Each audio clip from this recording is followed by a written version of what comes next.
Well, we just had a little spooky snafu. We thought we were recording and we weren't. Welcome to a very special episode of BC is Creepy. We're on location on top of Beaver Lake. Yeah, and so since it's our first field trip episode, to make it extra special, we brought along Jordan Barnes-Krause. Hello. You'll remember him from episode... I think it's 10, but I'm just calling it the UAP episode because I remember topics better than numbers. Yeah. Aliens. Yes. Well, not necessarily. No. UAP. Fine. Unidentified aerial phenomena, Topher. Yeah. Ariel. Yeah. Now, anyways, Topher today has done our research. Yeah, we're going to be talking about one of the most famous unsolved murders in Vancouver. And it happened... Oh, Cannon! Ooh. Right. So in addition to being in Stanley Park for today's topic, you remember Dead Man's Island? Well, we're near that too right now. Maybe we'll walk past it. Who knows? Yeah. So that was the cannon that just went off. That it goes off at like, what? I think 9 p.m. 9 p.m.? So it's 9 p.m. Yeah, 9 p.m. and it's getting dark. Yeah. We can't see the smoke anymore. And one of our flashlights has already failed. Yeah. So, yeah, Let's see how this goes. Let's get into it. Let's get into like how dark can this go? Yeah. So I want to start on January 14th, 1953. Okay. What's the topic? Yeah. It's Vancouver's most famous unsolved murder. Okay. Babes in the Woods is what everybody calls it. If you want me to reveal the special secret. Thank you. It's not that special of a secret. Okay, so this was 1953 when Albert Tong stumbled across two bodies of children in Stanley Park, not far from where we're sitting right now. They were decomposed to skeletons, and they were found with like a fur coat, and they had aviator hats, and they had like clothes. They had these shoes. Did they die on Halloween? No, it was 1953, and they were children that really liked to play they assume that they were just like, they had war heroes. Oh. This was post-World War II. It's not like they could have been dressed up as those war heroes for Halloween. No. And these weren't like kid-sized clothes, were they? They were kid-sized. They were their own clothes that they died in and were left in the park. I see. They guessed 6 years. Whoa. Based on... Wait, what year did you say it was? They were found in 1953. 53, okay. Yeah. And they were estimated to be murdered in like 1947, I think. Yeah, that would be 6 years. Yeah. Although I'm going to get to another point about that a little bit later. Okay, we won't rush you. They were found with their aviator helmets, a blue tin lunch kit, shoes, jacket, but also a woman's shoe, fur coat, and an axe. The axe was used to kill them. One of them was like bashed in the head, and the other one was their head chopped off. Wow, so Vancouver's got a lot more axe murders than you'd expect. Yeah, quite a few axe murderers. So one of the kids had their head bashed in and died of like head trauma, and the other one was chopped up with an axe. And their bodies were completely decomposed to skeletons. Now, at the time, they were listed as a boy and a girl between 7 to 10 years old. And the date of 1947 was declared because the shoes were of Japanese origin and believed to have arrived after the war. So the VPD called out for leads regarding the two children and their mother, receiving hundreds of calls, but all dead ends. And so this was like a huge deal. You know, kids murdered, not found for 6 years, and never properly identified. Still to this day? To this day. It is 2019. It's not 2019. 2018. on with 2019. There's still a few months. We're still missing. We haven't even hit the best part of the year yet. Come on. Oh, that's true. Don't skip to 2019. Okay. Well, regardless, they should have identified these kids by now. So I guess this investigation's still open, right? Like, is anybody working on it? Or did they just kind of let it go? Well, they reopened the case in 1996. But before that, the bodies were taken, and, well, I should actually start by saying that the evidence was not handled very great in 1953. 'Cause that never happens in old cases. They always know how to handle evidence properly. The VPD were the MVPs of never. So they brought a doctor to the scene instead of a forensic pathologist. Ooh. And he was the one that listed them as a boy and a girl. They put the bones and all the evidence into boxes, which caused further degradation and corrosion of the evidence. They actually put the bodies on display in the Vancouver Police Museum, which also eventually made it to the Peony Fair. What? Yeah. Bodies. Human children murdered bodies. At the Peony. At the Peony Fair. They're just Yeehaw. like, check this out. Yeah. Wow. Come check out Vancouver's, murdered children. I mean, you think that, the freak shows were treating people bad and stuff, but yeah, no, just come see some remains. We don't know who they are. Yeah. Yeah, that's cool, right? Well, I mean, I guess if it might be a way to possibly identify them. Very Except they're irresponsible. skeletons. Yeah, true. I mean, were they on display in their clothes, or just like? Well, just I the think what they skeletons? did, right now, if you go to the police museum, they've reenacted the crime scene. So they've remade the fake bones. They've put it in a little patch of grass alongside with their clothes, the lunch kit, the murder weapon, and so I'm pretty sure that's what they would have done at the fair. Except with the real bones. Yeah. Creepy. Yeah. Also, just any DNA that would have been on them. Probably not after that. No, they, okay, well, I can actually bring up 1996 now. So Brian Honeyborn became head of the Provincial Unsolved Homicide Unit, and he wanted to reopen the case because he really liked it. It was famous. I don't know. It was his favorite thing. He was like, oh, I want to take this on. And in 1998, the bodies went under new forensic studies by Dr. David Sweet, a professor and specialist at UBC, and he was able to find a little bit of DNA in the children's teeth, in the teeth of the skulls. Yeah. And the results extracted revealed that the two murdered children were not a boy and a girl, but two boys. And furthermore, they were brothers from the same mother but different fathers. Ooh. New cases. Oh no, what if it's a sex worker's kids? That's a really prevalent theory, because they were never able to identify the kids. They never matched up to missing persons. A lot of people believe that it was a mother that murdered her children. Oh. That doesn't really No. line up with a lot of people. That's an easy go-to. Yeah. Women's clothing, fur coat.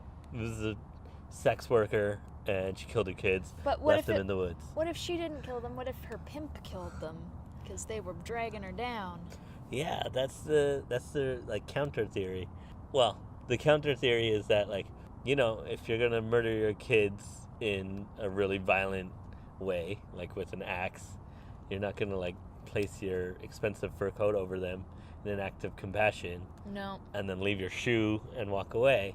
So another counter theory suggests that maybe the mother was killed and the first target, and the kids were just present, and they had to get rid of them because of, leverage. Witnesses. Witnesses. So they also used like the mother's clothes to throw off the investigators, which worked. Maybe. Who knows? If that was the intent, we still don't know to this day. We never even identified the victims. That's really strange. Like, how would nobody know that these kids went missing? They could be foreigners. This is like post-war, so you have a lot of like transients and vagrants and people moving around a lot, and people with violent tendencies because of post-traumatic stress and just war-torn. And I guess poor record keeping back then. Yeah. Yeah. No social media. Yeah, like, and also, I mean, probably more home births, so then less likely to be... No paper trail. Yeah, less paper trails. Yeah, and... I never considered that, that the police would keep evidence like that on file, indefinitely. So, they still have the bodies. Yeah, where do they keep them? Where are they? The bodies have actually been buried. Are they... Cremated and buried. Okay, I was gonna say, were they buried in the dead baby garden at the cemetery near my house? The babies were cremated, saving a few pieces of bone for future use in DNA testing, and their ashes were spread in the ocean off of Kitts Beach. Oh, okay. And was this in the 90s, after they had reopened the investigation, or? Yeah. Yeah. I think actually in the 2000s, quite recently. I didn't get the exact date of that. Nobody seemed to have. Was it a public thing? They're just And right. now we bid the babes from the woods to the sea. It seems like it was done quite quietly, just to give them rest. Yeah. Which is a lot better than having people parade past them and taking pictures and selfies. Yeah, that's one of the weirdest parts of the story. So we got a couple of new leads after the DNA revealed that they were two boys.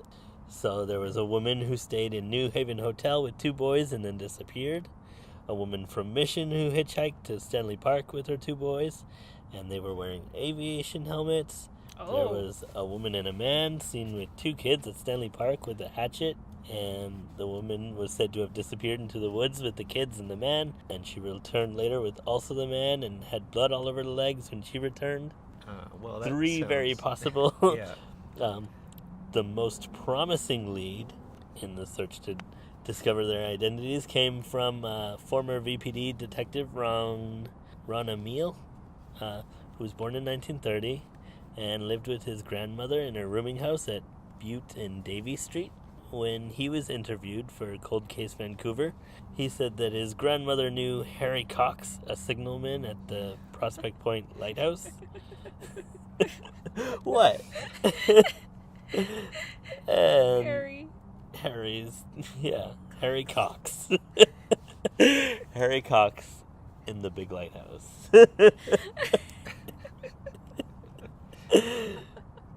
So after the war, Harry's daughter and her two sons stayed in the rooming house, and at some point the two little boys disappeared. And that disappearance wasn't linked to the investigation because it was a boy and a girl that they were searching for. Why did they think one of them was a girl? I don't know. Yeah. What were you going to say? Well, just that that limits your search, obviously. Also, if you think back to when it was, if they were playing as wartime heroes, how, back then, girls wouldn't have been encouraged to play those kinds of games. That's true. No. It was Yeah, a it's weird they doctor wouldn't and even not keep a it. forensic pathologist. I guess forensic science wasn't really that advanced yet. Yeah. Yeah. Enough to even tell the gender of the victims. So, the investigation of Harry Cox, they found another son who died in the 70s and could have been half-brother to these two boys, if that was the actual case. And so they took his body and tested for mitochondrial DNA, And the results were inconclusive. Nah. Not enough DNA for a match. And yeah, so there were several like really likely leads, and they all led nowhere. And I guess at this point, I mean, if the DNA is not really sufficient enough, then it's unlikely that they're going to find a resolution unless somebody comes forward with new information. And the murderer is probably dead. Yeah.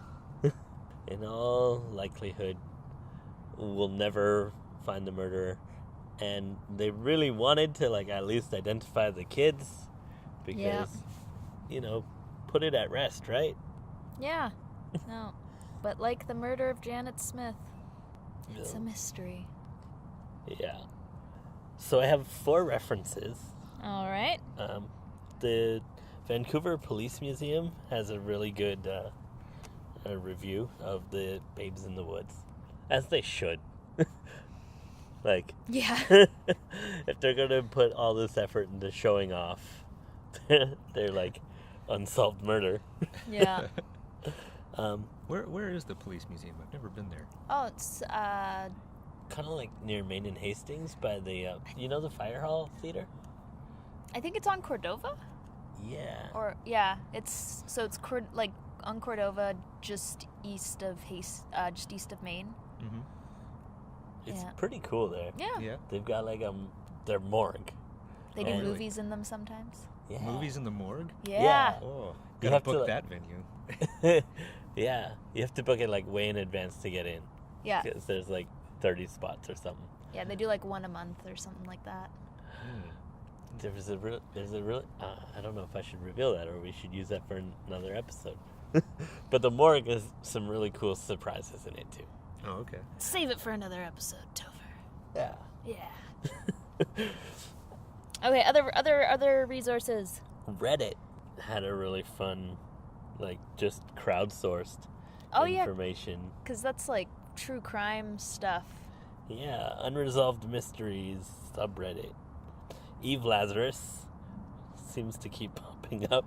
She just likes those murders, you know? She must be Canadian at the very least. Yeah. And unsolvedcanada.ca. Woo!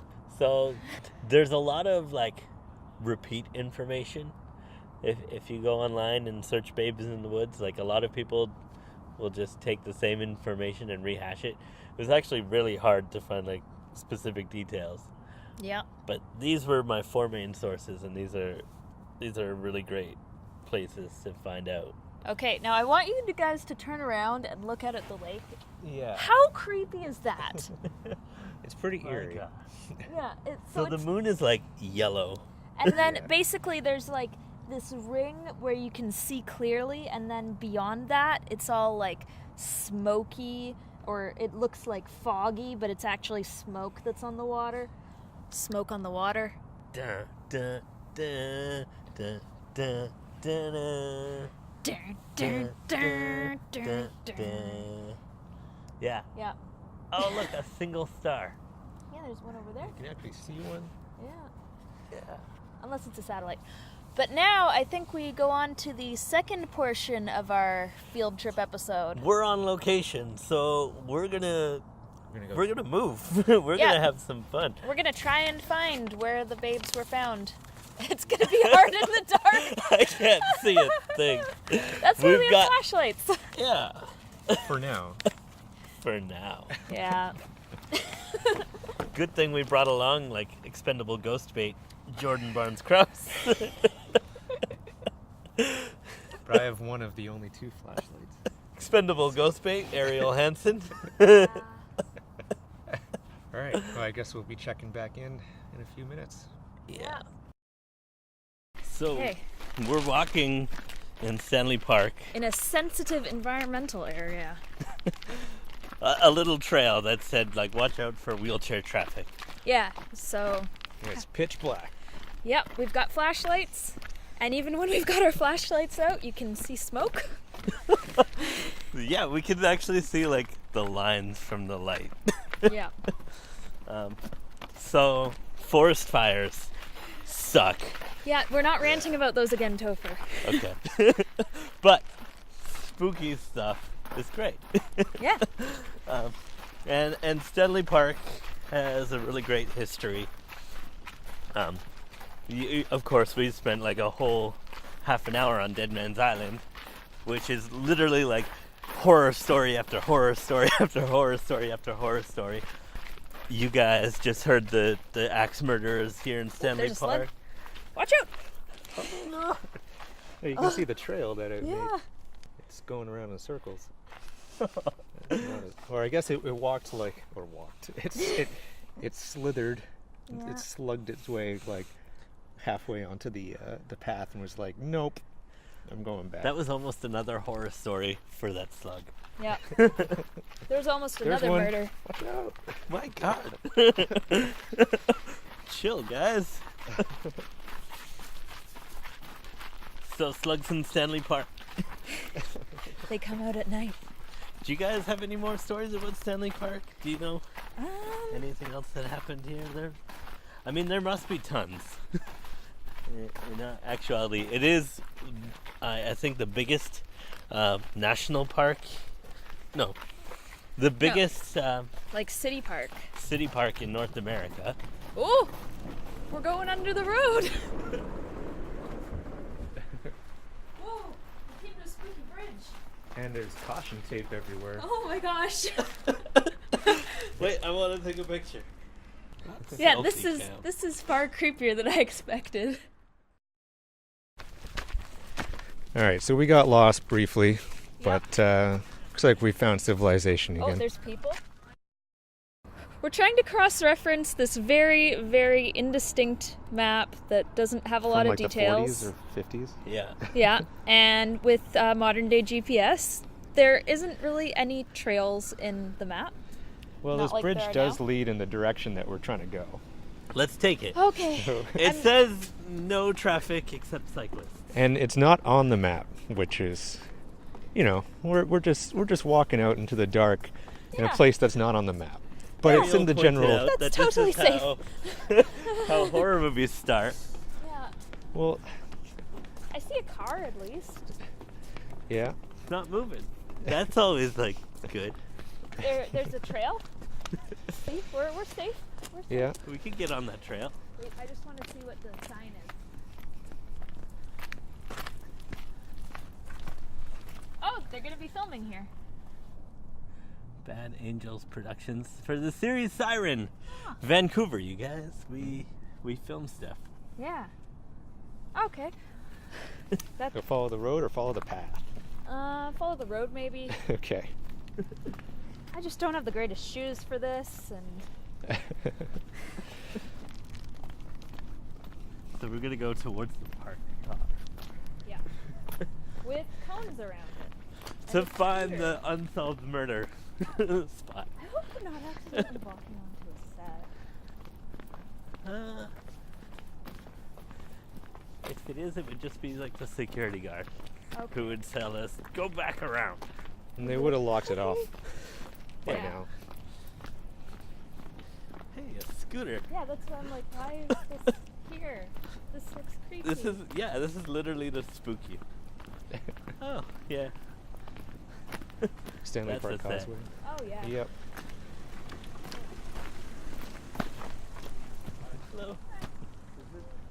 Good. Is there a way we shouldn't go? You're fine going up this road. It's just some of Okay. the paths have blocked off. Okay. Okay, thank you. thanks. You too. You too. Security guard from Siren. He's got a scooter hanging off his car. That's cool. Yeah. I guess you gotta do something long nights like this. Spook Ariel. Yeah. Yeah. But who was riding around on that bridge? Because if there's no cars, like cyclists, it was making a lot of noise for It cyclists. felt like a car. Yeah. It could have been him. Yeah. Yeah. Or this car that's coming up. They just wanted their entire goal was to spook Ariel. Yeah. Yeah. Did it work? Yeah. Yeah, it did. Okay, let's see how far we are now. So we are. Oh. Now they've got their extra trees added in. Prospect Point, is that close to where we're trying to be? So it looks like we're still a little ways away. Hello. Hi. Hi.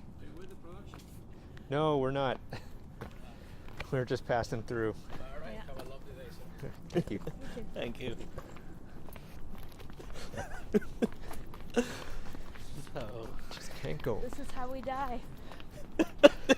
okay, this is literally the safest point in Stanley Park. We've got Right security now. guards. Yeah. And they're not letting us go into the off-beaten paths where... Where we would die. Yeah. That would be where we would die. Yeah. Yeah. Oh, and then the film crew would get there to start shooting in the morning, and they'd find the dead bodies and be like, "Ah!" As a union This set, is they'd have to like cursed. call the police and it'd shut down. And it'd be totally stupid.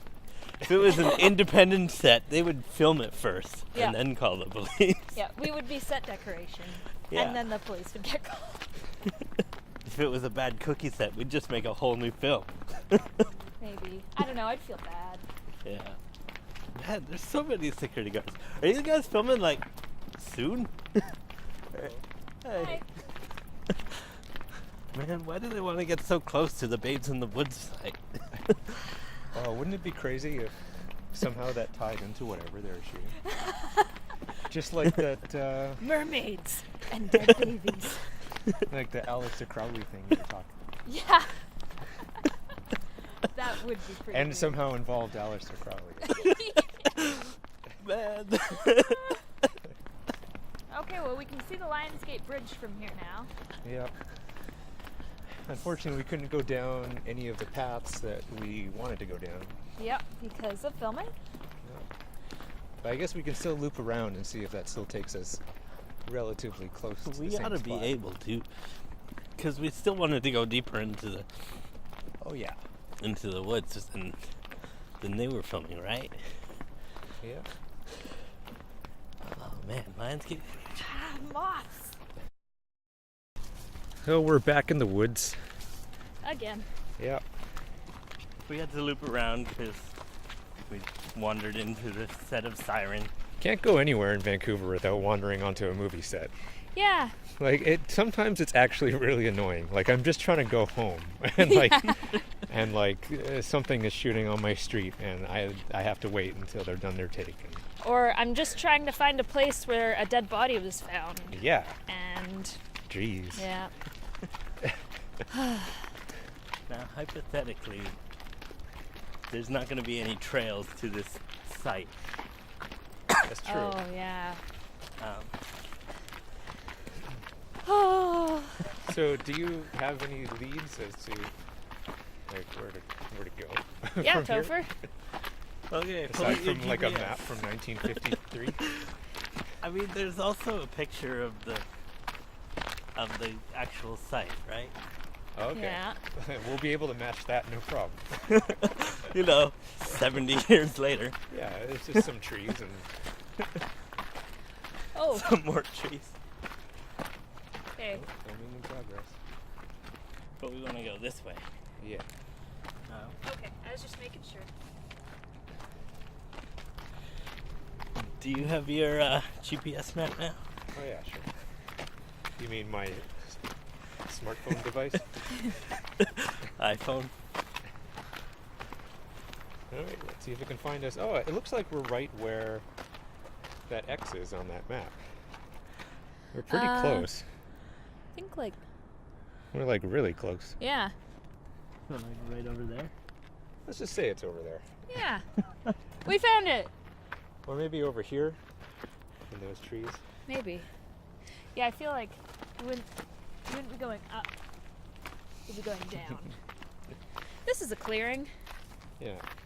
If you were to bury some bodies, We shouldn't go too far, though. They covered them they cover them in what?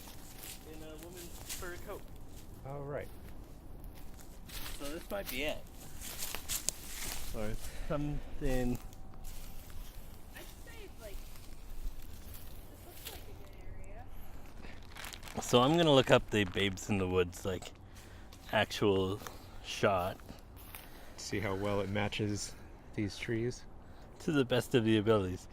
Babes in the Woods, restaurant, closed. That's sensitive. Look up murder? Stanley Park.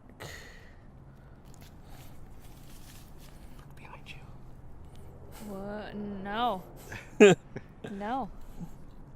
Oh my gosh. It's like just black behind us. So this is what we're looking for. Sure, that's here. Yeah, that's here. There we go. Just imagine all the trees bigger. But at the I same think- time, smaller. We should turn off all of our lights for just like a minute All right. Okay. and wait for that car to pass, because that's totally ruining the illusion.